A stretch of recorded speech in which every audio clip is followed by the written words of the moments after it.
আমার ভাইয়েরা, তিনটা কাজ আমরা করব। সেই তিনটা কাজ কি? ফাআমিনু বিল্লাহি ওয়া রাসূলিহি ওয়ান নূরিল্লাযী আনজালনা ওয়াল্লাহু বিমা তা'মালুনা খাবীর। এক নাম্বার হলো তোমরা ঈমান আনো আল্লাহর উপরে। কার উপরে বলেন?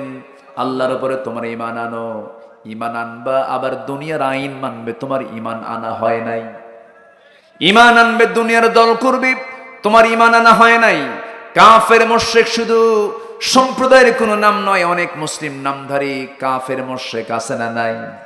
আসতে বলবেন না, আছে না নাই? রসুলকে শুধু নামাজে মানবা, রসুলকে শুধু রোজায় মানবা, রসুলকে শুধু দাড়িতে মানবা, রসুলকে শুধু মেসোয়াকে মানবা, রসুলকে দাঁত ভাঙ্গায় মানবা না, রাজনীতিতে মানবা না, রাষ্ট্র পদ্ধতিতে মানবা না। তুমি ভণ্ড, তুমি প্রতারক। রসুলকে মানতে হবে এক জায়গায় না সব জায়গায়, এক জায়গায় না সব জায়গায়। ইসলাম এমনি এমনি আসে নাই। দিন কায়েমের জন্য রসুলের শরীর থেকে রক্ত ঝরাতে হয়েছে। বিশ্বনবীর দেহ থেকে রক্ত ঝরাতে হয়েছে। আপনি আমি যদি ভাবি শুধু কয়েকটা ঠাকটুক সিজদা মেরে তাহাজ্জুদ পড়ে জান্নাতে চলে যাব, এত সস্তা নয়। জান্নাত পেতে হলে জান মাল আল্লাহর পথে কুরবান করে আল্লাহর কাছ থেকে জান্নাত বুঝে নিতে হবে মুসলমান। সূরা তওবার 111 নম্বর আয়াত পড়েন, উত্তর খুঁজে পেয়ে যাবেন। আমার আয়াত বলবো, কোন সময় তুমি শেষ করে দিই নাকি? আলোচনা চালাবো, আলোচনা চালাবো। জোরে বলুন ইনশাআল্লাহ। আরো জোরে বলে ইনশাআল্লাহ। আমার দিকে তাকান। তাহলে যদি জিততে চাই তিনটা কাজ করব। এক নম্বর হলো ফ্রেশ ঈমান। এক নম্বর কি ঈমান বলেন? কি ঈমান বলেন? তাহলে ফ্রেশ ছাড়া ভেজাল ঈমানও আছে না নাই? মানে নামাজও পড়ে সুদও খায়, এরকম তো লোক শোনা তোলায় নাই। এই সময় কেউ উঠবেন না, যদি ওঠেন ভাববো ওটাই সুদ খায়। আমি কেবল লাইনে আসতেছি, কিন্তু সুদের কারবারে আমরা যাব না। জোরে বলি ইনশাআল্লাহ। সুদ এসেছে শয়তান থেকে। সুদ আসছে কার থেকে? শয়তান থেকে। আর যাকাত এসেছে কার থেকে? আল্লাহ থেকে। আমরা সুদকে না বলবো, যাকাতকে হ্যাঁ বলবো। যাকাত আছে যেখানে বরকত আছে সেখানে, আর সুদ আছে যেখানে জাহান্নাম সেখানে। সুদ, সুদের মোহরা চলছে আজ। সুদের ধারে পাশে যাওয়া যাবে না, সুদের অঙ্ক কষা যাবে না, সুদের কোনো কারবারে যাওয়া যাবে না। কিন্তু প্রশ্ন হলো, এই সুদ আপনি কখনো ওয়াজ করে বন্ধ করতে পারবেন না। যুগের পর যুগ ওয়াজ হচ্ছে, মাহফিল হচ্ছে। আগের চাইতে আজকের এই দুনিয়ায় আমার বাংলাদেশে মসজিদ কমছে না বাড়ছে? আচ্ছা, মাদ্রাসা কমছে না বাড়ছে? আলেম উলামা কমছে না বাড়ছে? হাজি সাহেব বাড়ছে না কমছে? আলেম উলামা কমছে না বাড়ছে? মসজিদ বাড়লো, টুপিওয়ালা বাড়লো, হাজি বাড়লো, আলেম বাড়লো, হাফেজ বাড়লো, মসজিদ বাড়লো, মাদ্রাসা বাড়লো। সুদ মনে হয় কমে গেছে। বলেন কমছে না বাড়ছে? এটাও বাড়ছে। জেনার পরিমাণ কমছে না বাড়ছে? জেনাও বাড়লো, সুদও বাড়লো, আকাম কুকামও বাড়লো, সব কিছু বেড়ে গেল, মসজিদ বাড়লো। এখান থেকে প্রমাণ হলো, শুধু মসজিদ বানালেই সমাজ থেকে সুদ বন্ধ হবে না, ওয়াজ মাহফিল করলেই সমাজ থেকে সুদ বন্ধ হবে না। সুদের বিরুদ্ধে আইন পাশ করতে হবে মুসলমান, ঠিক কিনা? এই কথা বললে আমরা দোষী হয়ে যাই। বলে হুজুর ওইদিকে ঘোরেন কেন? দেশ চালাবো আমরা, খাবো মদ আমরা, আপনারা দোয়া করে দিবেন। ওরা মদ খাবে, আমরা দোয়া করব। আমার দেশে আবার এরকম পিসাবও আছে, মদের ফ্যাক্টরি উদ্বোধন হবে, হুজুরকে দাওয়াত দেয়। হুজুর যা বলে, আল্লাহ মদের ফ্যাক্টরিতে বরকত দিয়ে দাও। এরকম কিছু বদমাইশ আছে না নয়? মদের ফ্যাক্টরিতে দোয়া করে। সিনেমা সেন্সর বোর্ড অনুমতি দিয়েছে, সিনেমা রিলিজ হবে। প্রযোজক দাওয়াত দিয়েছে হুজুরকে, হুজুর একটু দোয়া করেন এই সিনেমা যেন চলে। দোয়া করে, আল্লাহ এই সিনেমার কলাকুশলী সহ যারা যারা কাজ করেছে ওদেরকে কবুল করো। এবং এই দোয়া করে যে আল্লাহ এই সিনেমা যেন সফল সিনেমা হয়, ব্যবসা সফল হয়, এই কামনা তোমার কাছে। দেখেন, চিন্তা করেন, দোয়ার সাইজ দেখছে। আবার হজেও যায়, আকাম কুকাম করে হজে যায়। হজে গিয়ে আবার লাইভে এসে বলে, প্রিয় দেশবাসী, আমি উমরা এসেছি, আমার জন্য সবাই দোয়া করবেন, আমি যেন উমরা শেষ করে দেশে ফিরে যেন সিনেমার বাকি কাজ সম্পূর্ণ করতে পারি। আমার কথা কি বুঝতেছেন? মানে ফাইজলামির তো একটা মাত্রা আছে। মেয়ে নাচে, মেয়ে কি করে? নাচে, বাপ দোয়া চায়। মেয়ে নাচে মঞ্চে আর বাপ হাতের তালি মারে, থাপ্পড়ায় 32 দাঁত ভাঙ্গা দরকার বেদব বাপদের, ঠিক কিনা? তোমার মেয়েকে তুমি ভাইরাস বানাচ্ছ সমাজের জন্য। নাচ শিখায়, গান শিখায়, আবার বলে প্রিয় ভাইরা আমার মেয়ের জন্য দোয়া করবেন, মাশাআল্লাহ খুব নাচে, দেখছেন মাশাআল্লাহ আছে না? আসতে বলবেন না, আছে না নাই? আচ্ছা, এই সমস্ত পিতা নামের কলঙ্ক, এগুলো বেয়াদব। সমাজে কিছু এরকম বদমাইশ আছে না নাই? আসতে বলবেন না, আছে না নাই? এমন পিতা আমরা হব না, জোরে বলি ইনশাআল্লাহ। আমরা পিতা হব আদর্শ পিতা। কি পিতা বলেন? আদর্শ পিতা হব। অনেক কথা রয়ে গেছে আমার। এক নম্বর হলো ঈমান আনবো কার উপরে? দেখে না, না দেখে। আসতে বলে দেখে না, না দেখে। দেখতে পারবেন নাকি দুনিয়াতে? একজন নবী দেখতে গিয়ে শীত হয়ে পড়ছিলেন, সেই নবীর নাম কি বলেন? এত তাড়াতাড়ি বললেন, বাড়ি কি আশেপাশে নাকি? কি সুন্দর পছন্দের নবী, কি সুন্দর বলে ফেলেন মুসা। আল্লাহ তাআলা কোরআনের সবচেয়ে বেশি কোন নবীর নাম নিয়েছেন বলেন? কোরআন নাজিল হয়েছে আমার নবীর উপরে, তার নামটা মাত্র 4 বার এসেছে, আর মুসার নামটা 12 বার এসেছে। যেরকম সুবহানাল্লাহ।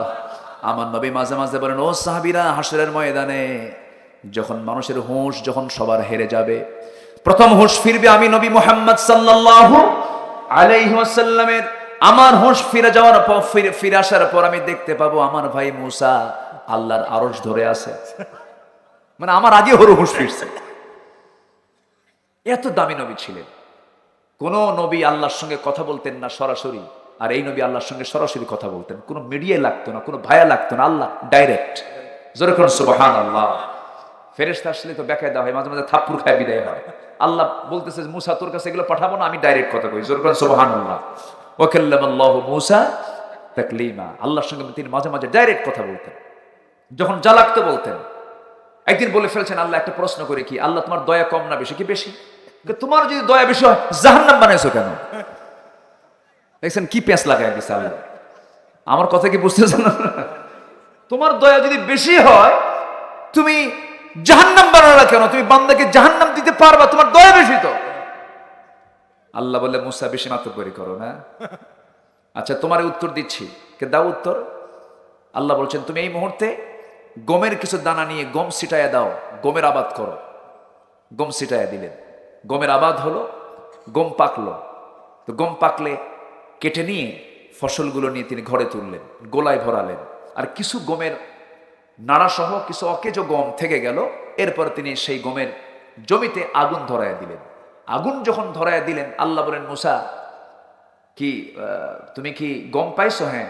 কি করছো? সব তো তুলে নিছি, সব গলে উঠাইছি, ঘরে উঠাইছি। তো উঠাইছো ভালো কথা, কিন্তু এই জায়গায় আবার আগুন ধরা দিলে কেন? আল্লাহ এগুলো কাজের গম না তো, অকাজের গম। আল্লাহ বলছেন, আমার বান্দার মধ্যে কিছু কাজের বান্দা আছে, ওই কাজের বান্দাগুলোকে সুন্দর করে 8টা জান্নাতে রেখে দেবো, আর অকাজের বান্দাগুলো এরকম করে আগুন ধরাই দেবো। যেরকম আল্লাহু আকবার। মুসাকে আল্লাহ কেবল বুঝলাম, জোরে বলেন সুবহানাল্লাহ। শিক্ষক জানে কে ফেল করবে, কে পাশ করবে। এখন ফেল করলো কেন? শিক্ষকের দোষ? আসতে কোন কেন শিক্ষকের দোষ না। শিক্ষক তো চেষ্টা করি আমার সব ছাত্র পাশ করুক। আল্লাহ চান আমার সব ছাত্র জান্নাত পাক, পাশ করুক। জাহান্নামে যাবে এটার দায় আমার আল্লাহর না, বান্দার নিজের। আমার ভাইয়েরা, মুসা আলাইহিস সালামের কথা আসছে তো ওয়াজ আবার অন্যদিকে চলে যায়। বিশাল লম্বা লম্বা কথা। মুসা আছে যেখানে, ফেরাউন আছে সেখানে। মুসাকে ফেরাউন মারার জন্য কত ষড়যন্ত্র করেছিল, টিকতে পারে নাই। আজকের ইসরায়েলরাও টিকতে পারবে না। জোরে বলি ইনশাআল্লাহ। বাইতুল আকসা আমাদের বাইতুল আকসা বেশি না, শুধু 57টি মুসলিম রাষ্ট্রের ভিতরে যদি 10টা মুসলিম রাষ্ট্র যদি এক হয়, নাকানে চুবানি খাবে, নাকানে চুবানি খাবে। আর ঘর, আল্লাহর মসজিদ কার ঘর? এটা তো আছে, এটা তো আছে, কোনো টেনশন নেই আমাদের। শুধুমাত্র ফাআমিনু বিল্লাহি, জিতে যাবা। এক নাম্বার কাজ, তুমি ঈমান আনো। ভেজাল না নির্ভেজাল? ভেজাল না নির্ভেজাল? নির্ভেজাল। আল্লাহ বাঁচাবেন না? মুসাকে বাঁচান নাই? মুসার জন্ম হয় নাই, পৃথিবীতে আসেন নাই তিনি, ষড়যন্ত্র শুরু হয়ে গেছে। ফেরাউন বলে কোন ছেলে সন্তান জীবিত রাখা যাবে না, সব জব কর। 40,000 শিশুকে হত্যা করেছে ফেরাউন, 40,000। এই পৃথিবীতে সর্বপ্রথম ক্ষমতাকে পাকাপোক্ত করার জন্য হত্যার রাজনীতি শুরু করেছে ফেরাউন। আজকের দুনিয়াতেও যারা ক্ষমতায় টিকে থাকার জন্য হত্যা রাজনীতি করছেন, তারা সবগুলো ফেরাউনদের প্রেতাত্মা। ফেরাউনদের প্রেতাত্মা তারা। মুসা আলাইহিস সালাতু ওয়াস সালাম সব শিশুকে মারার পরেও যাকে টার্গেট করে শিশুগুলোকে মারা হলো, সে হচ্ছে মার পেটে। মা চিন্তা করেন সন্তান তো জন্ম হবে, সন্তানকে আমি রাখবো কেমনে, মেরে ফেলবে তো। আল্লাহ মুসার মাকে ওহী দিলেন। জোরে করেন সুবহানাল্লাহ। বলবো কথাগুলো বলবো, কোরআনের কথা তো মজা লাগে, বলতেও মজা লাগে। শুনবেন? আগ্রহ আছে? আর কিছু সময়, আর কিছু সময়, জোরে বলি ইনশাআল্লাহ। আল্লাহ রাব্বুল আলামিন মুসার মাকে ওহী দিলেন কি? ওয়াআউহা ইলান নাহলি আন ইত্তাখিযি মিনাল জিবালি বুয়ুতা।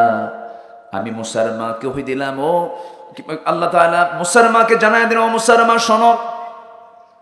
আয়াতটা অন্য আয়াত হবে। আল্লাহ তাআলা মুসার মাকে বললেন, ও মুসার মা, সুন্দর করে বললেন, মুসার মা তুমি চিন্তা করো না, তোমার পেটে সন্তান আছে, কোনো টেনশন করো না, সন্তান হয়ে যাবে, কোনো টেনশন নাই, তোমার জন্য কোনো ভয় নেই। আমি তোমাকে সন্তান তোমার কোলে উঠায় দেব। তবে তোমার কাজ হলো এই সন্তানকে আস্তে করে যখন ডেলিভারি হয়ে যাবে, ফালকিহি ফিল ইয়াম্মি ওয়ালা তাখাফি ওয়ালা তাহজানি।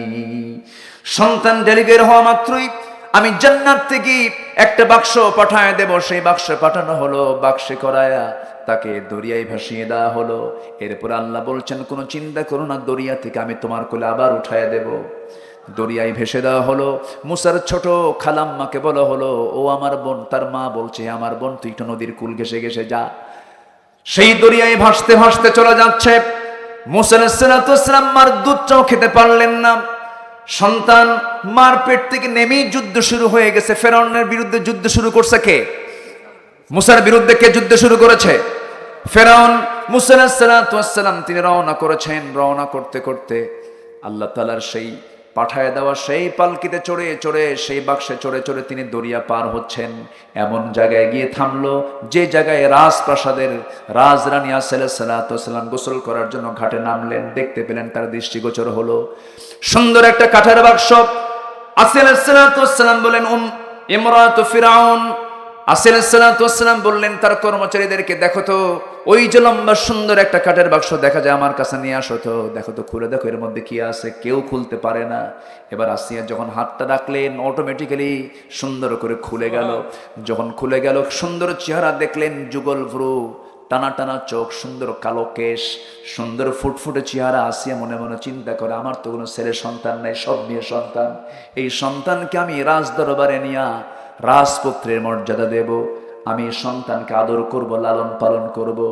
এই চিন্তা মাথায় নিয়ে সন্তানকে কোলের মধ্যে কোলে করে নিয়ে রওনা দিয়েছেন।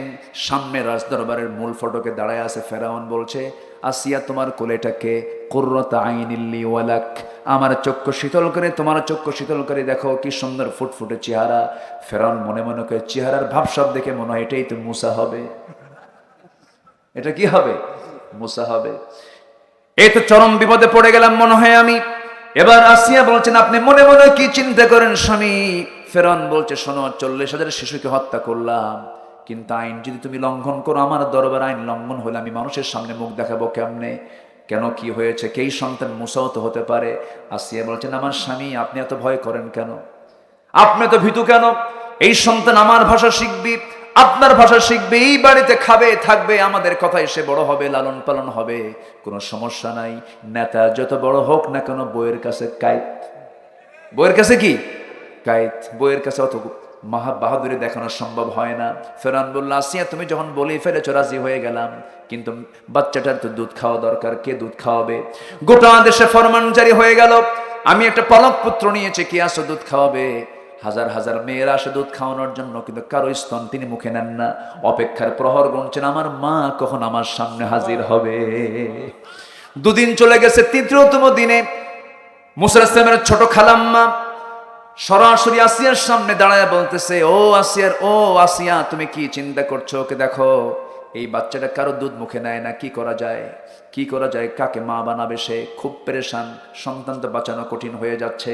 মুসার খালাম্মা বলছেন, শোনেন, আমার খোঁজে একজন মহিলা আছে, খুব আবেদা সালেহা পরেজগার, খুব ভালো মানুষ। মানে মুসার মাকে ডেকে আনো, ডেকে আনো। তো ডেকে আনছি। মার গায়ের গন্ধ মুসা টের পেয়ে গেছেন। মা সন্তানকে চেনে, সন্তান মাকে চেনে। দুধে মিশে গেছে। মা সন্তানকে কোলের মধ্যে নেওয়া মাত্র এই 3টা দিন তিনি খান নাই কোনো খাবার, 3টা দিন দুধ খান নাই। বিজ্ঞান বলছে একজন সন্তান মার পেট থেকে যখন পৃথিবীতে আসে, 3 দিনের রিজার্ভ খাবার সে তার পেটের মধ্যে নিয়ে চলে আসে। কেন নিয়ে আসে? হঠাৎ করে ডেলিভারিতে যদি মা মারা যায়, 3টা দিন সন্তান কেমন করে বাঁচবে? পৃথিবীর কোনো খাবার তো তার সহজে অ্যাডজাস্ট হবে না। এই জন্য আল্লাহ তাআলা কত বড় রহমান, তিনি 3 দিনের খাবার রিজার্ভ করে বাচ্চাকে দুনিয়াতে পাঠায় দেন। যেরকম সুবহানাল্লাহ। আল্লাহর দয়া সবচেয়ে কম না বেশি? বেশি। মুসা আলাইহিস সালাম করলেন কি? এমন সময় 3টা দিন হলো দুধ খাওয়া শুরু করে দিলেন। আসিয়া বলছে, শোনো মহিলা, আমি তোমাকে যেতে দেব না, এই দরবারে তোমার থাকতে হবে অন্তত 2 বছর। কেন? দুধ খাওয়াতে হবে। মুসার মা মনে মনে, আমি তো এটাই চাই, আমার সন্তান এই জায়গায়, আমি তো এটাই চাই। মাঝখান থেকে বোনাস হয়ে গেল কি? ফেরাউন সব ফরমান জারি করে দিল, আসিয়া শোনো, ওর জন্য বেতন বরাদ্দ করো।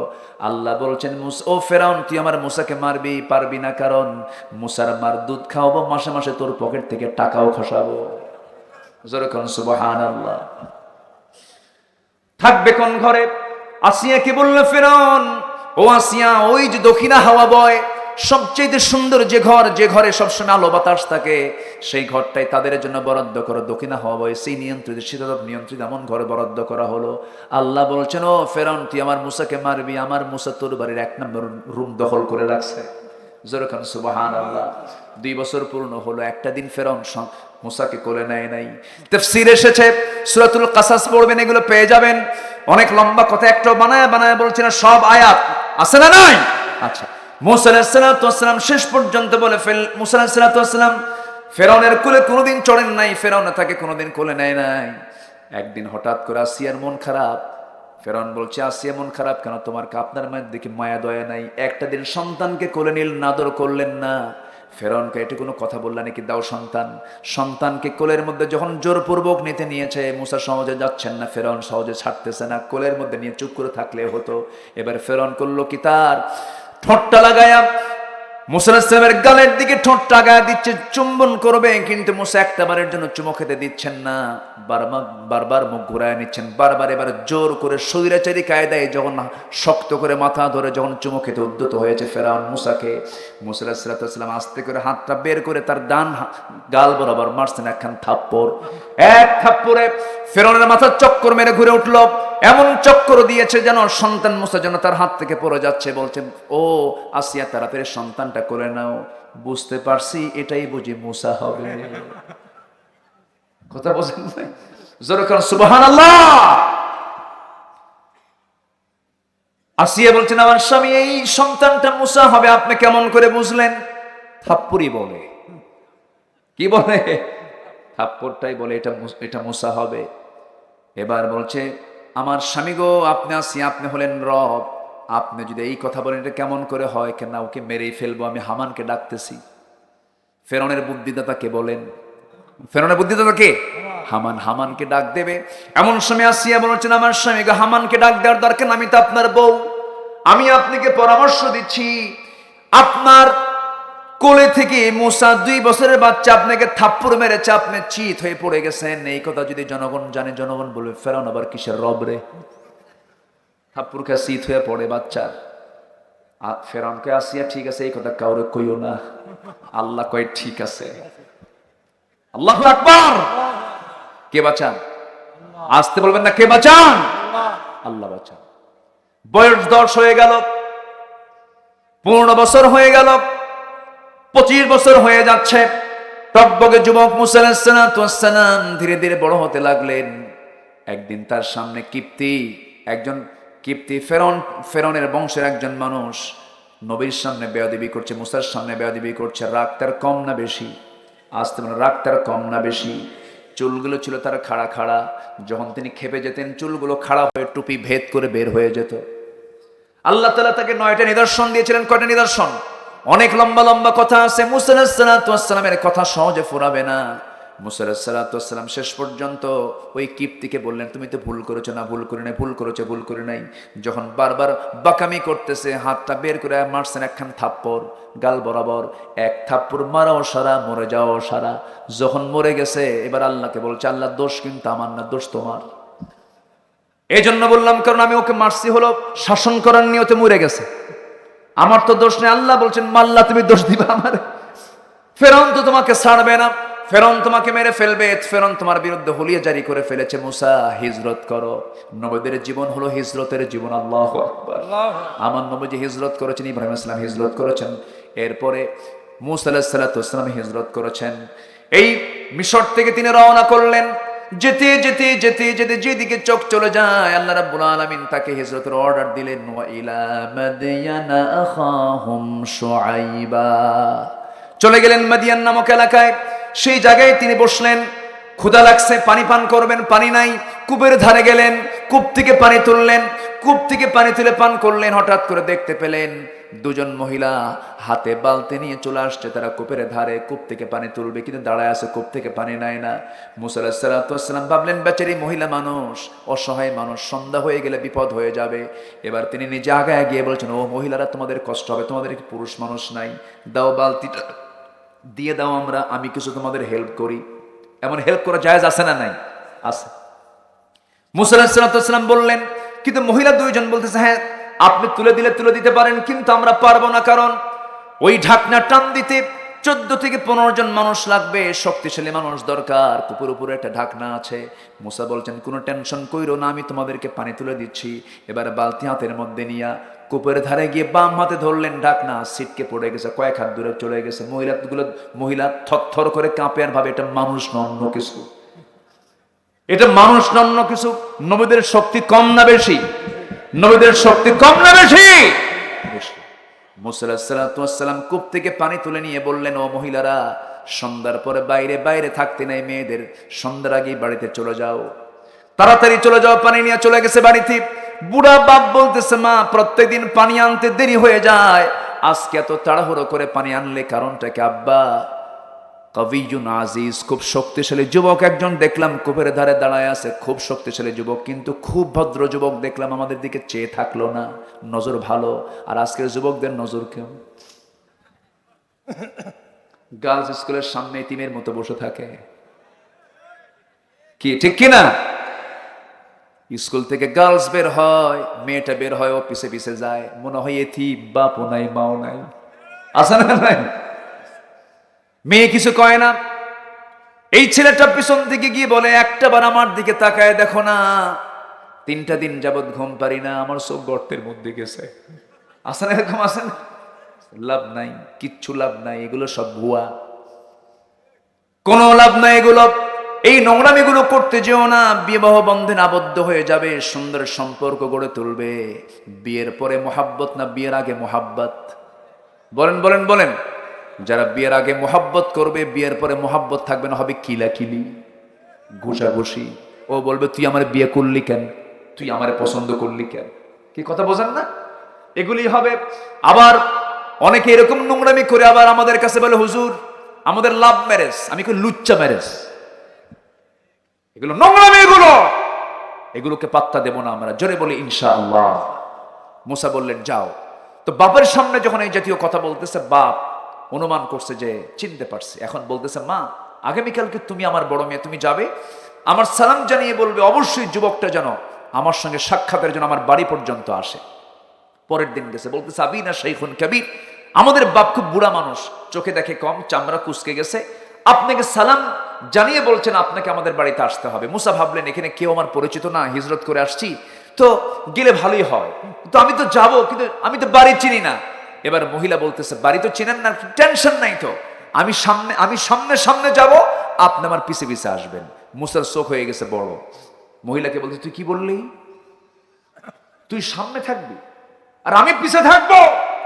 অসম্ভব ব্যাপার, তুই পিছে আয়, আমি সামনে যাই। যেরকম সুবহানাল্লাহ। এদেশের 18 কোটি মুসলমান কার পিছে?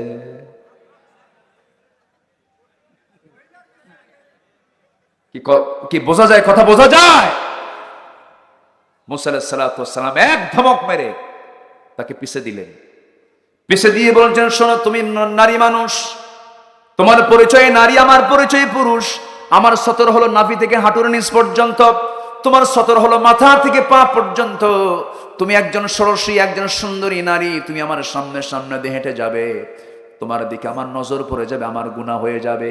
আমি সামনে সামনে চলবো, আমি নেতৃত্ব দেওয়ার যাতে, আর রিজালু কাওয়ামুনা আলান নিসা, আমি সামনে সামনে চলবো, তুমি আমার পিছে পিছে আসবে। এবারে মুসা সামনে সামনে চললেন এবং বলে দিলেন, শোনো মহিলা, বেশি গল্প কিন্তু করা যাবে না, শুধু 2টা কথা বলবা, ডান বাম ডান বাম, বাকি কোনো আউল ফাউল কথা বলা যাবে। কষ্ট হচ্ছে মনে হয় আপনাদের? মুসা আলাইহিস সালাতু ওয়াস সালাম চলে গেলেন, বাড়ি পর্যন্ত পৌঁছে গেলেন। বৃদ্ধ লোকটার সঙ্গে দেখা হয়ে গেল, সালাম বিনিময় করলেন। সালাম যখন দেওয়া শেষ হয়ে গেছে, হঠাৎ করে বৃদ্ধ লোকটা বলতেছে, তোমার নাম তো মুসা। মুসা ভাবতেছে, আমার নাম মুসা, 1000 মাইল দূরে আসলাম, এই লোকটা জানলো কেমনে? বিশাল টেনশন হয়ে গেছে। এবার বলছে, শোনো, তুমি কি চিন্তা করো? কেন আমি চিন্তা করতেছি, আপনি আমার নামটা জানলেন কেমনে? সঙ্গে সঙ্গে মুসা আলাইহিস সালাতু ওয়াস সালামের কথার জবাবে বৃদ্ধ লোকটা বলতেছে, শোনো, তোমার নাম তো মুসা, তুমি কি কামটা করে আসছো তাও জানি কি? থাপ্পড় মারছো, মরে গেছে। এবার আরো ভয় পেলেন, এটা কি ফেরাউনের লোক নাকি? বিশাল টেনশনে পড়ছেন। মুসা আলাইহিস সালাতু ওয়াস সালাম জড়সড় হয়ে গেলেন। এবার বৃদ্ধ লোকটা বলতেছেন, শোনো, তুমি যার সামনে দাঁড়িয়ে দাঁড়িয়ে কথা বলছো, সেই লোকটার পরিচয় তো তুমি জানো না। আমার পরিচয় হলো ওয়া ইলা মাদিয়ানা আখাহুম শুআইবা। এই মাদিয়ানবাসীর জন্য যাকে আল্লাহ তাআলা পয়গম্বর করে পাঠিয়েছেন, সেই লোকটা হচ্ছে আমি, শুআইব আলাইহিস সালাতু ওয়াস সালাম, আমি আল্লাহর নবী। খুব খুশি হয়েছেন মুসা আলাইহিস সালাতু ওয়াস সালাম, তখন তিনি নবী হন নাই। খুব খুশি হয়ে গেলেন, জড়ায়া ধরলেন, মুহাব্বত করলেন এবং মনে মনে চিন্তা করলেন, এমন সুন্দর মানুষের আমি সংস্পর্শ পেয়ে গেলাম, এই সংস্পর্শ ছাড়বো না। এবার বলছেন, শোনো মুসা, তুমি আমার বাড়িতে থাকতে পারবে নাকি? হ্যাঁ, থাকতে পারবো, কিন্তু শোনো, শর্ত হলো এই 2টা মেয়ের যে কোনো একটা মেয়েকে তুমি কি বিয়ে করবা নাকি? হুজুর, এবার বলতেছ, এক্ষুনি করব। আপনি দেন, এই লোভনীয় অফারকে ছাড়া যায় নাকি? শ্বশুর হবে একজন নবী, শ্বশুর হবে একজন কি নবী, নবীর মেয়েকে বিয়ে করব, খুব ভালো কথা। কিন্তু এবার শুআয়ব বলছেন, শোনো মুসা, এখন বিয়ে দেওয়া যাবে না। কেন? তোমার রেকর্ড ভালো না। কি রেকর্ড আমার খারাপ? থাপ্পড় মারছো, মরে গেছে, তোমার মেজাজ বেশি, রাগ বেশি, তোমার রেকর্ড একটু খারাপ আছে। অতএব তোমার দায়িত্ব হবে, আমার বাড়ির কিছু ছাগল আছে, এই ছাগলগুলো তোমাকে 8 বছর তোমাকে লালন পালন করতে হবে। 8 বছর হলে ভালো হয়, তবে হ্যাঁ, তুমি যদি 10 বছর পর্যন্ত ছাগলগুলো লালন পালন করতে পারো আরো ভালো হয়। 8 বছর হলে অনার্স ডিগ্রি হবে, 10 বছর হলে মাস্টার্স ডিগ্রি হয়ে যাবে। এবার বলা হলো, মুসা তুমি ছাগল পালো। মুসার রাগ কম না বেশি বলেন? আর ছাগল তো খুব শান্ত প্রাণী, ছাগল কথা শোনে না, ছাগল তো কথা শোনে না। পাগলে কিনা বলে, পাগলে কিনা বলে, ছাগলে কিনা খায়। ছাগল পাললে পাগল হতে হয়। এই ছাগল পালার দায়িত্ব দেওয়া হয়েছে মুসা আলাইহিস সালাতু ওয়াস সালামকে। খুব রাগী মানুষ, এই রোগটা ছাগল পালা শুরু করলেন। এমন কোন নবী নাই যে নবী ছাগলকে লালন পালন করেন নাই। জোরে কোন সুবহানাল্লাহ। ছাগল পালা সুন্নাতুল আম্বিয়া, সমস্ত নবীদের সুন্নত এটা। সমস্ত প্রাণীগুলো মুসলিম আর ছাগল হলো মুমিন। আল্লাহু আকবার। 1 ডিগ্রি বেশি, 1 ডিগ্রি বেশি। ছাগলের সাথে নবীদের সম্পর্ক আছে। মুসা আলাইহিস সালাতু ওয়াস সালাম অনেক লম্বা কথা ছিল, 10 বছর ছাগল লালন পালন করে সর্বশেষ দিন ইবনে কাসিরের বর্ণনা, তিনি যখন ছাগলগুলো নিয়ে, পালগুলো নিয়ে যখন বাড়ির দিকে ফিরে আসতেছিলেন, এমন সময় মুসা আলাইহিস সালাতু ওয়াস সালামের সেই ছাগল পাল থেকে একটা ছাগল মারছে একাকি দৌড়। ওই ছাগলকে ধরার জন্য মুসাও মারছেন দৌড়। দৌড় মারতে মারতে ছাগলও সহজে ধরা দেয় না, মুসাও সহজে ছাড়েন না। কিন্তু ছাগল কি নবীর সঙ্গে পারবে নাকি? থেমে গেছে। মুসা আলাইহিস সালাতু ওয়াস সালাম খপ করে গিয়ে ওই ছাগলটার দুই হাতে শক্ত করে ধরে শূন্যের উপরে চড়িয়ে রেখে তার প্ল্যান হলো এক আসারে মেরে ফেলবো, তুই আমার জ্বালালি কেন?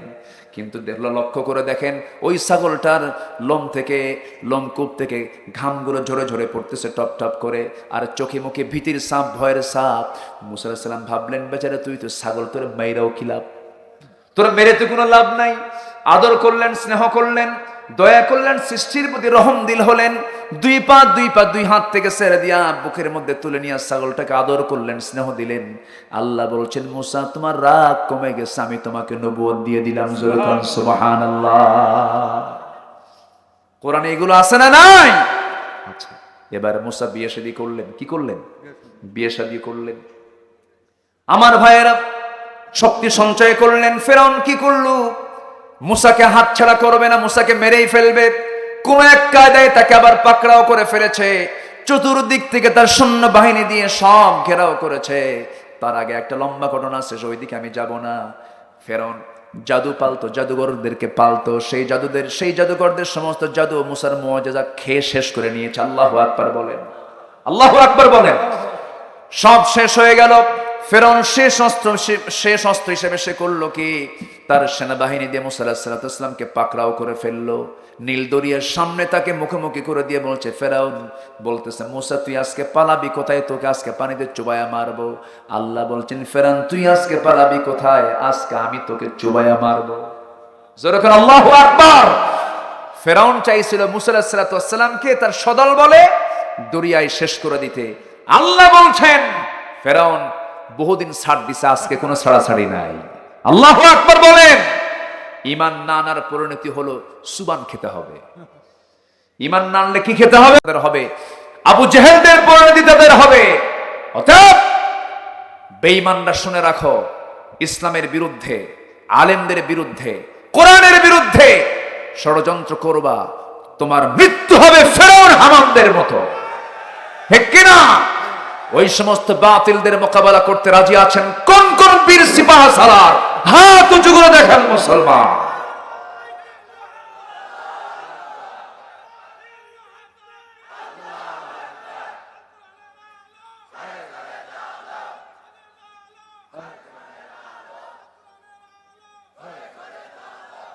আল্লাহ কবুল করুন। জোরে বলে আমিন।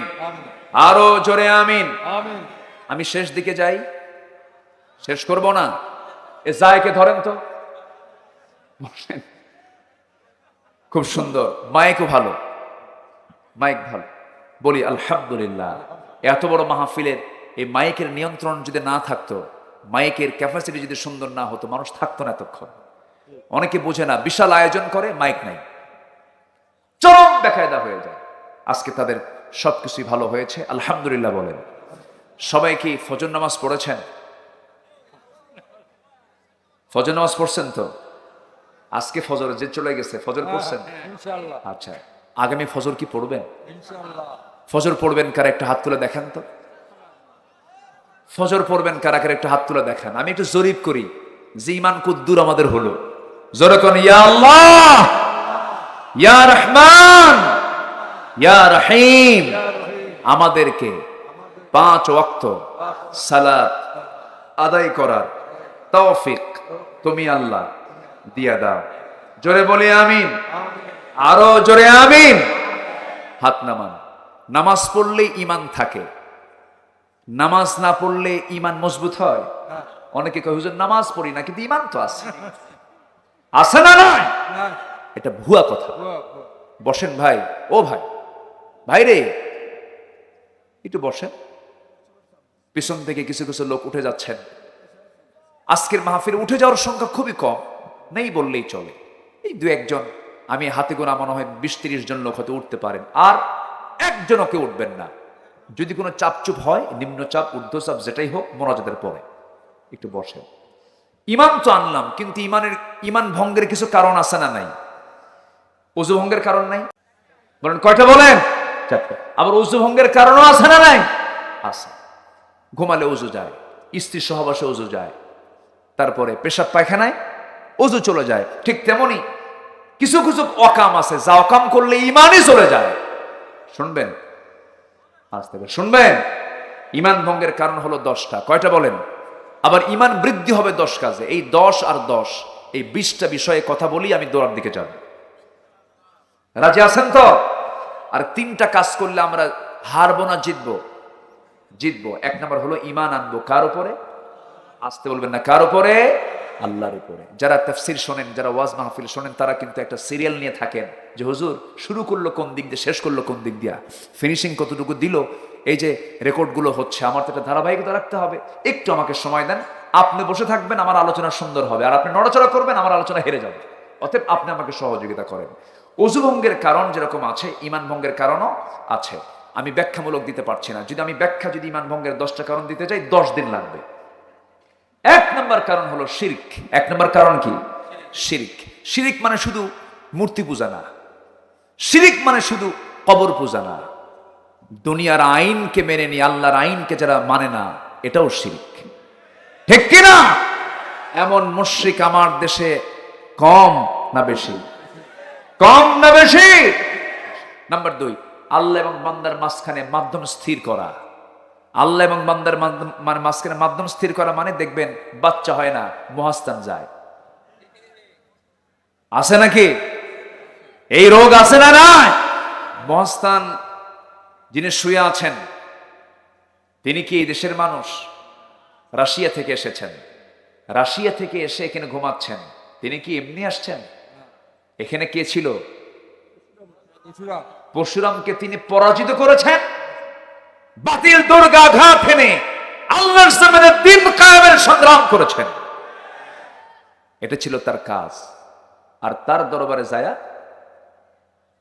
দোয়া চায়, বাবা, বাবা গো, ও বাবা, কথা কর। কি আছে না নাই? যে কবরবাসী সে কি অসহায় না? যে মরে যায় তার চেয়ে অসহায় কেউ আছে? আপনি তো তাজাই আছেন, মরা লোকের কাছে আপনি যান কেন? যে মরে গেছে সে তো নিজে এমনি বিপদে আছে। আল্লাহ তার কি বিচার করবেন? তিনি নিজেই বিপদে আছেন। কোন মৃত ব্যক্তি, কোন মৃত মানুষ আপনার কোন উপকার করতে পারে না। কোন জীবিত মানুষ আপনার কিছুই করতে পারবে না। একমাত্র উপকার এবং ক্ষতি করার ক্ষমতা কার? আসতে বলবেন না, কার? গায়েব আমার নবীও জানতেন না, কিন্তু আমার দেশে কিছু গায়েব জানে, কিছু পীর আছে। বাবার দরবারে গিয়ে বলে, বাবা আমার কপালে কি বাচ্চা আছে দেখো তো। বাবা খুব ভান ধরে থাকে, মশান নেয়, চোখ বন্ধ করে, হাব ভাব নেয়, হ্যাঁ, কোনো কথা বলে না। 10 মিনিট চলে যায়, বাবা বলো কথা। 10 মিনিট চুপচাপ থেকে মুখে এমনি এমনি নড়ায়। হঠাৎ করে আবার একটা আওয়াজ বেরো, যা। কিছুই না, 1.5 হাত লাঠি দরকার। 1.5 হাত কি দরকার? লাঠি দরকার। বেয়াদব এগুলো, বদমাইশ এগুলো, ভণ্ড এগুলো। ভবিষ্যৎ জানেন কে? আসতে বলুন, ভবিষ্যৎ জানেন কে? ওই মাজারগুলোতে কিছু ভণ্ড বসে থাকে, সালার চট, লাল শালু, মাথার চুলে জট, ওর মধ্যে উকুন থাকতে থাকতে উকুন পর্যন্ত বিরক্ত। উকুন কয় সব চুলে তেল থাকে, এই চুলে তেলটাও নাই। সবচেয়ে বেশি তেল দিয়েছেন মাথায় মুহাম্মদ সাল্লাল্লাহু। তার তেলগুলো চুয়ে চুয়ে পড়তো। রসুল আতর মাখতেন ঘন ঘন, হাতের তালুতে নিয়ে এত পরিমাণ আতর মাখতেন। রসুলকে 2টা জিনিস দিতে নিয়ে রসুল কখনো মানা করতেন না, হাদিয়াটাই 2টা জিনিস নিয়ে নিতেন। অন্যান্য জিনিস দিলে রসুল বলতেন আমার আছে, লাগবে না, তুমি অন্য কাউকে দাও। কিন্তু আতর আর বালিশ রসুলকে দিলে পরে কখনো মানা করতেন না। আল্লাহু আকবার বলে। এত আতর দিতেন, আতরের গন্ধে বোঝা যেত যে গোটা ঘরটা সুশোভিত হয়ে গেছে। রসুল আতর দিতেন বেশি, মাথায় তেল দিতেন বেশি। এরা আতরও দেয় না, তেলও দেয় না। হাতে থাকে গাজা আর মাথায় থাকে জট। আছে না নাই? শয়তান করে দেয় মহাজট। আছে না নাই? হাসেও না, কান্দেও না, মোসও বড়, দাড়িও বড়, বগলের চুলও বড়, নিচের দিকে আর গেলাম না। এই ভণ্ডের পাশাপাশি গিয়ে কিছু লোক যে বলে, বাবা একটা বাচ্চা দিবা। ও কি বাচ্চা দেওয়ার মহাজন? বলেন তো, ও বাচ্চা দেওয়ার মহাজন? বাচ্চা কে দিবেন? ইয়াহাবু লিমান ইয়াশাউ ইনাসাও ওয়া ইয়াহাবু লিমান ইয়াশাউ যুকুর। যাকে ছেলে যাকে মেয়ে, আও আকিমা, কাউকে বন্ধা করেন। এই ক্ষমতা কার? আল্লাহ। কোন মাজার, কোন দরবার আমাকে কিছু দিতে পারবে না। আমাকে দিবেন কার দরবার? আল্লাহর কাছে চাইতে হবে। সেজদায় পড়বেন শেষ রাত্রে, সব পূরণ হয়ে যাবে। আল্লাহু আকবার বলেন, জোরে বলি আল্লাহু আকবার। আল্লাহ কবুল করুন, জোরে বলি আমিন। তাহলে ওই সমস্ত জায়গায় এগুলো করা মানে ইমান গেছে না আছে? ইমান গেছে না আছে? কাফির মুশরিকদেরকে কাফের মনে না করা, মুশরিক মনে না করা। কাফির মুশরিকদেরকে কাফের মনে করে না, মুশরিক মনে করে না। হিন্দু মেয়েকে বিয়ে করে বউ হিন্দু ধর্ম পালন করে, স্বামী মুসলিম ধর্ম পালন করে। কেন? যার ধর্ম তার। লেখুন দীনুকুম ওয়ালিয়া দিন। কি ফতুয়া দিল দেখছেন? এরকম কিছু বদমাইশ আছে না? নাই ইমান আছে না গেছে? ইমান আছে না গেছে?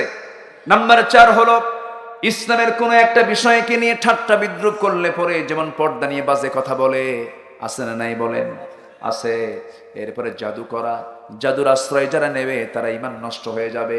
মুসলিমদের বিরুদ্ধে কাফের মুশরিকদের সাহায্য যারা করবে, এই যে ইসরায়েল যে বোমা মারতেছে, বোমা মারার জন্য তেল লাগে কিনা বলেন? এই তেল তো মুসলমানদের তেল, মুসলমানদেরকে তেল দিছে বলেই তো মারতে পারতেছে। মুসলমান তেল দেওয়া বন্ধ করলে পরে ওরা মিসাইল মারতে পারতো না, কোনো বোমা হামলা করতে পারতো না, বিমান হামলা করতে পারতো না, ঠিক কিনা? যারা সাহায্য করবে এদের ইমান আছে না গেছে? চলে গেছে। নাম্বার 7 হলো জীবন ব্যবস্থার কোন একটা বিষয়কে যদি কেউ অপছন্দ করে তার ইমানটা চলে যাবে। সৃষ্টির মাঝে কাউকে আল্লাহর মতো মনে করে ভালোবাসা। কিছু কিছু লোক আছে দেখবেন, কিছু কিছু অন্ধের মতো মহাব্বত করে, তাদেরকে আল্লাহর মতোই ভালোবাসে। তাদের ইমান আছে না গেছে? চলে গেছে। ইসলাম ব্যতীত কোনো বিধানকে উত্তম মনে করলে পরে নাম্বার 10 হলো আল্লাহর দিন থেকে বিমুখ হয়ে অন্য কোনো পথে চলে গেলে পরে তার ইমানটা চলে যাবে। এটা হলো ইমান ভঙ্গের কারণ। আর ইমান বৃদ্ধির কিছু কারণ আছে। ইমান বৃদ্ধির কারণও 10টা। আমরা আজকে অনেক সময় দিয়েছি, আল্লাহ বরকত দেন। জোরে বলি আমিন, আরো জোরে বলি আল্লাহুম্মা আমিন। ইমান বৃদ্ধির জন্য 1 নাম্বার উপায় হলো এই মুখে কার নাম? আল্লাহ। আসতে বলবেন না কার নাম?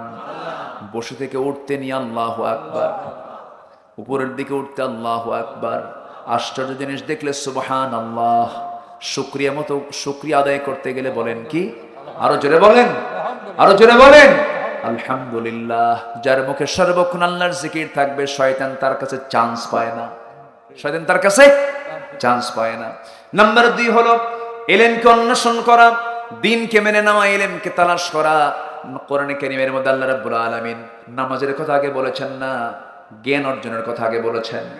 জ্ঞান অর্জনের কথা বলেছেন, ইকরা বিসমি রাব্বিকাল্লাযী খালাক।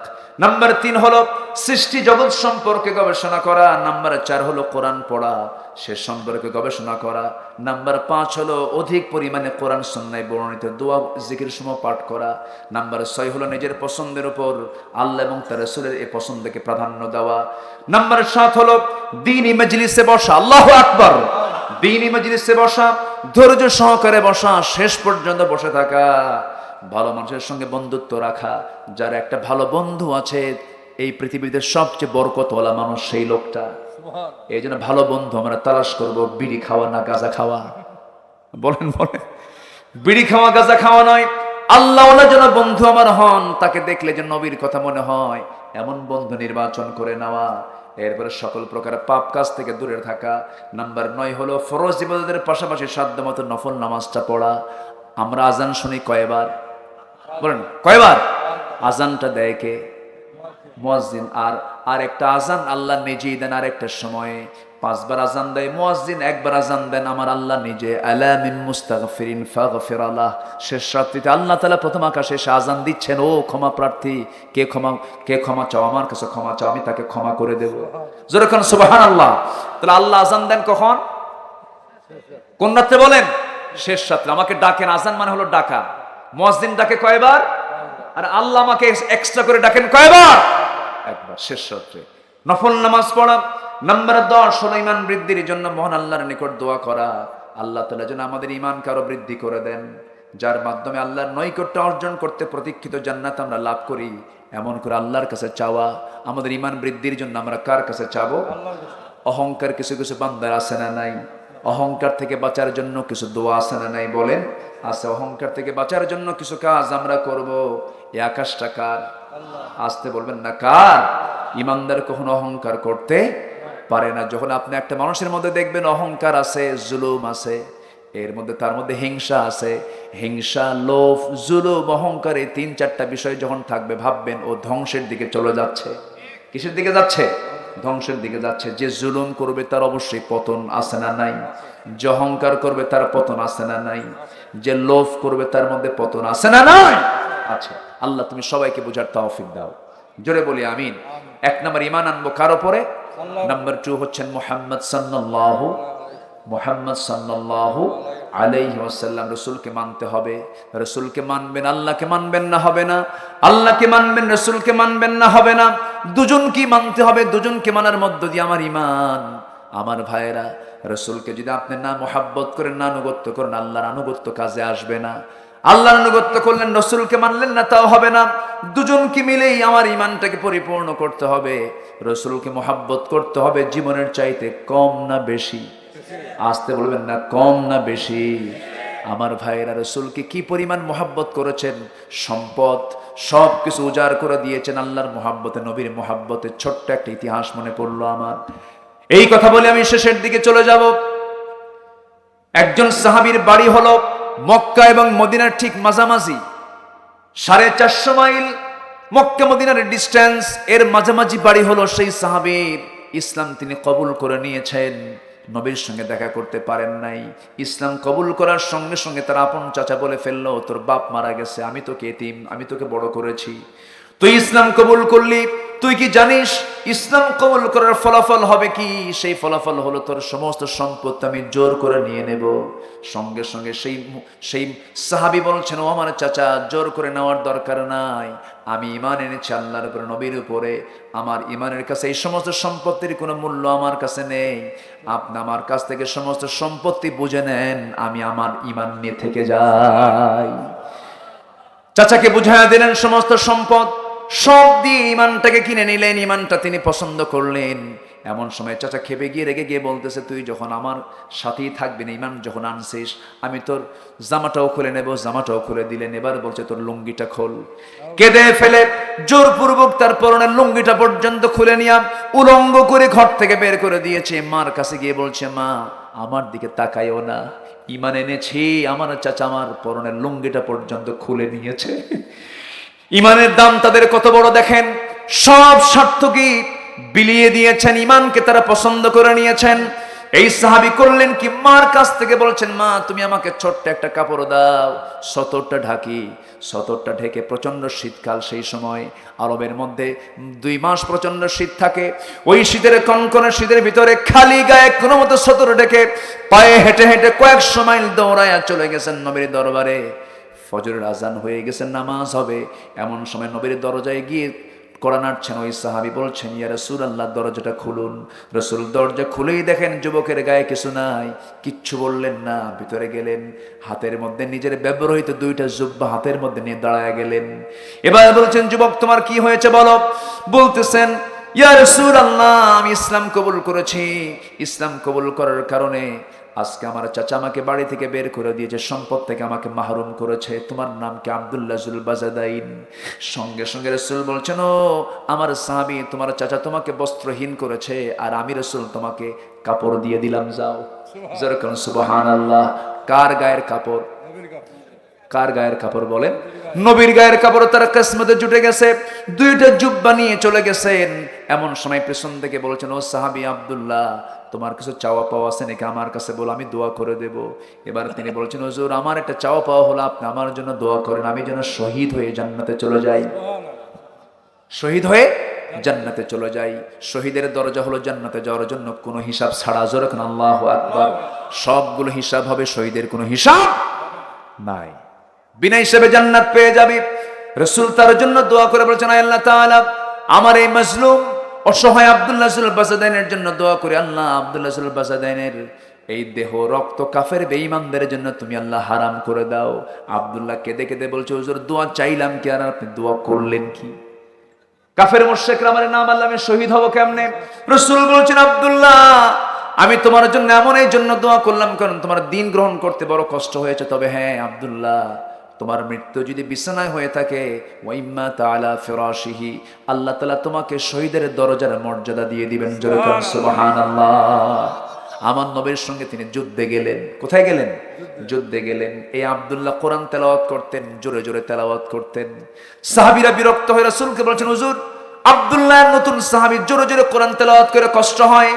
আমার রাসূল বলছেন, ও সাহাবীরা, আমার আব্দুল্লাহর বিরুদ্ধে তোমরা কেউ রিপোর্ট দিও না, কারণ আব্দুল্লাহ জোরে জোরে কোরআন পড়ার কারণ হলো আব্দুল্লাহর দিন গ্রহণ করতে গিয়ে দুনিয়াটা তার বিক্রি করতে হয়েছে। দুনিয়া বিক্রি করে সে আখিরাতটাকে কিনে নিয়েছে, জান্নাতকে কিনে নিয়েছে। আমার নবীর সঙ্গে জিহাদে গেছেন, জিহাদের ময়দান থেকে ফিরে আসতেছেন, যুদ্ধ শেষ করে ফিরে আসতেছেন, অসুস্থ হয়ে পড়েছেন সেই সাহাবী। রাসূল বলছেন, ও আমার সাহাবীরা, আমার আব্দুল্লাহর কি হয়েছে? হুজুর অসুস্থ হয়ে পড়েছে, খেদমত করো। 3 দিন পরে সংবাদ আসলো, হুজুর আব্দুল্লাহ দুনিয়া থেকে বিদায় নিয়েছে। রাসূল কাঁদতেছেন আর বলছেন, শোনো আমার সাহাবীরা, আমার আব্দুল্লাহর জানাজা কেউ পড়াবে না, আমার আব্দুল্লাহর জানাজার দায়িত্ব আমি রাসূল নিজে নিলাম।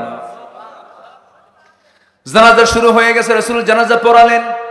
এরপরে বলছেন, সাহাবীরা, আমার আব্দুল্লাহর লাশ কোন কবরে তোমরা দাফন করবে, কোন জায়গায় তোমরা দাফন করবে? ওই যে হুজুর পাহাড়ের চিপায় আমরা কবর খনন করেছি। রাসূল বলছেন, সাহাবীরা, আমাকে ওই কবরস্থান পর্যন্ত আমাকে নিয়ে চলো। রাসূল সচরাচর সবার কবরে যান না, তিনি বললেন আমাকে তো সেই জায়গায় নিয়ে চলে গেলেন আমার নবীজি। এবারে বলছেন, সাহাবীরা, আমার আব্দুল্লাহর লাশটাকে কবরে রাখার জন্য আমি কবরে কাউকে নামতে দেব না, আমি রাসূল নিজে নামবো। রাসূল নিজে নামলেন, রাসূল নিজে নেমে হাতটা আগায় দিচ্ছেন। এমন সময় বলছেন, আমার আবু বকর কোথায়? আবু বকর তুমি আমার ডানে নামো। ওমর কোথায়? ওমর আমার বামে নামো। ওই সাহাবীর কবরে কয়জন নামছেন? 3 জন মানুষ, পৃথিবীর সেরা মানুষ। মাঝখানে মুহাম্মদ সাল্লাল্লাহু আলাইহি সাল্লাম, ডান পাশে আবু বকর, বাম পাশে ওমর ফারুক রাদিয়াল্লাহু আনহুর মতো মানুষ। এই 3 জনের দাঁড়ানো দেখতেছেন সাহাবায়ে কেরাম। এমন সময় নবীজি হাতটা গায়ে দিলেন, লাশটা হাতের মধ্যে চলে এলো। রাসূল লাশটা কবরে শোয়া রাখলেন, লাশের বুকের উপর হাত দিয়ে আল্লাহর দিকে তাকায় বলছেন, আকাশের দিকে তাকায় বলছেন, আকাশের মালিক আল্লাহ, এই মুহূর্ত পর্যন্ত আমি আব্দুল্লাহর উপরে খুশি, তুমি আল্লাহ আমার আব্দুল্লাহর প্রতি রাজি হয়ে যাও। এই দোয়া যখন করছিলেন, পাশে দাঁড়িয়ে থাকা সাদ ইবনে আবি ওয়াক্কাস রাদিয়াল্লাহু তাআলা আনহু, যিনি ঘোড়া দাপড়ে ছিলেন সমুদ্রের বক্ষে, আল্লাহু আকবার বলেন। সমুদ্রের পানি ঘোড়ার একটা খুরের চুল পরিমাণ ভেজে নাই। এই সাদ বিন আবি ওয়াক্কাস সাহাবীর মতো এত দামি সাহাবী, তিনি বলছেন, ও আল্লাহ, আমার মতো পোড়া কপাল আর কে আছে? আমার মতো অসহায় আর কে আছে? আজকে এমন একটা কবরবাসীকে দেখলাম, ওই কবরবাসী আব্দুল্লাহ না হয়ে যদি আমি সাদ বিন আবি ওয়াক্কাস হতাম, নিজেকে ধন্য মনে করতাম। কারণ আজকে আব্দুল্লাহর কবরে রাসূলের মতো মানুষ, ওমরের মতো মানুষ, আবু বকরের মতো মানুষ তার কবরে দাফন করার জন্য নেমেছে। জোরে কোন আল্লাহু আকবার। আমার ভাইয়েরা, ঈমান আনলে, রাসূলকে মানতে গেলে, আল্লাহকে মানতে গেলে অবশ্যই স্যাক্রিফাইসের দরকার আছে না নাই? তাহলে হেরে যাব না জিতে যাব? জিতে যাব। জিতে যাব। আমরা জিততে চাই, মরার জন্য আমরা এসেছি দুনিয়ায়, কিন্তু হেরে যাওয়ার জন্য দুনিয়াতে আমরা আসি না, আমরা জিতবো। কোন দিন জিতবো আমরা? ইয়াউমা ইয়াজমাউকুম লিয়াউমিল জামঈ যালিকা ইয়াউমুত তাগাবুন ওয়া মান ইউমিন